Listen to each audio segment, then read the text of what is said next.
You mentioned that you were reluctant to get married and have kids. So how did you end up homeschooling 7 kids?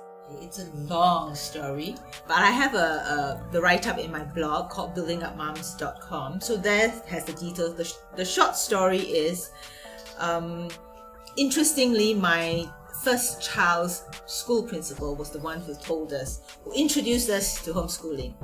And she said, I think you should consider homeschooling your boy because he's academically ahead, but still very much a child. So he may not adapt too well to the structured school system, because at that point in time we were in a Montessori kindergarten. So with Montessori, it's a bit more chill, and the teachers are lets the children proceed at however fast or slow pace.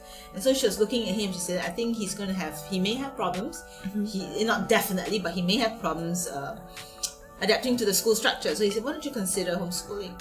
And so that's when I started looking into homeschooling, and I thought it was interesting idea, but rather crazy in the Singapore context at that point in time, because I didn't know anybody who was homeschooling back then.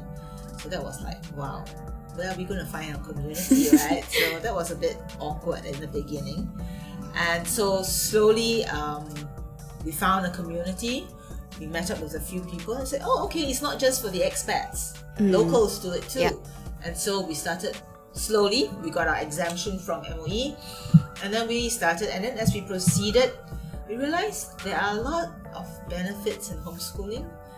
Time for one, we have a lot more time to do what we want, when we want, how we do it, versus being dictated by the school system, where you have to wake up by this time to get to school by this time and do this CCA because the system says you have to. So that was how basically we got into it.